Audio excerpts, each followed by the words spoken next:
नमस्कार, आपका स्वागत है हमारे YouTube चैनल पर। आज एक और नई औषधीय खेती के बारे में जानकारी लेकर आए हैं। सी बकथान एक पौधा है जो पूरे हिमालय क्षेत्र पर होता है। हिमाचल प्रदेश, उत्तराखंड, सिक्किम, लद्दाख, उत्तर प्रदेश के कुछ इलाके, लाहौल स्पीति और किन्नौर में यह बहुत आयत में है। कमाई का जरिया बन चुके इस फल की खेती अब किसान करने लगे हैं।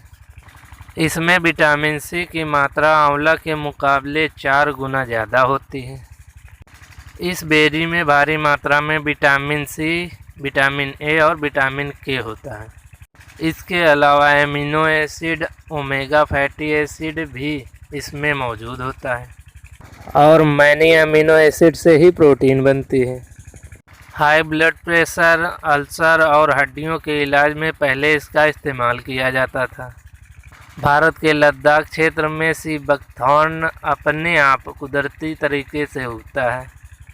कई साल पहले लद्दाख क्षेत्र में किसान इस झाड़ी में बहुत तेज कांटे होने के कारण खेतों के किनारे मेड़ पर बाड़बंदी के रूप में लगाते थे ताकि खेतों को जानवरों से बचाया जा सके। लेकिन पिछले कुछ सालों से सी बकथॉर्न का फल लद्दाख में किसानों की तकदीर बदल रहा है। औषधीय गुणों से भरपूर इस फल को आम बोलचाल की भाषा में जंगली बेरी कहा जाता है और सबसे अच्छी बात यह है कि इसकी खेती में ज़्यादा मेहनत नहीं करनी पड़ती।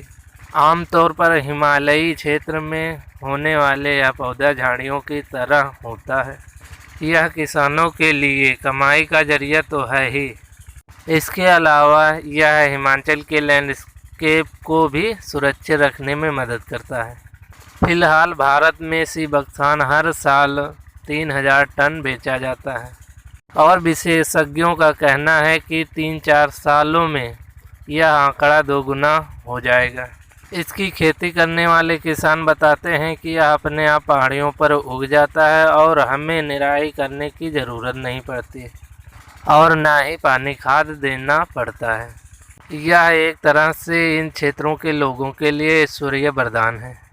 ठंडे और बंजर इलाके में होने वाले इस फल का पौधा -43 डिग्री तापमान में भी जीवित रहता है। यह फल -43 डिग्री से लेकर 40 डिग्री के तापमान पर पनप जाता है। इसकी जड़ें इतनी फायदेमंद हैं कि वो पर्यावरण में नाइट्रोजन गैस के संतुलन को बरकरार रखती है, मिट्टी को खत्म होने से बचाती है। इस फल के फ़ायदों के बारे में पीएम नरेंद्र मोदी जी ने भी लोगों को बताया था। मोदी जी ने साल 2019 में हुए एक कार्यक्रम में बताया था कि इस फल का प्रयोग हर्बल टी से लेकर एनर्जी ड्रिंक तक में किया जा रहा है। तमाम औषधीय गुणों से भरपूर होने के बावजूद कुछ साल पहले तक किसान इस फल को 30 से 40 रुपये किलो के भाव से व्यापारियों को बेचते थे, लेकिन मांग बढ़ने के बाद इसकी कीमत 4 से 5 गुना बढ़ गई है। यही कारण है कि अब किसान इसकी ज़्यादा से ज़्यादा खेती करने लगे हैं और इसका जूस काफ़ी महंगा है। 750 ml लगभग 1750 रुपये का है। यदि आप इसकी खेती करना चाहते हैं तो पहले 1-2 पौधों से स्टार्ट करें। यदि कोई दिक्कत हो तो नुकसान ज़्यादा ना हो। इसे संजीवनी बूटी के नाम से भी जाना जाता है। यदि आप इसका जूस और बीज मंगवाना चाहते हैं तो ऑनलाइन खरीद सकते हैं।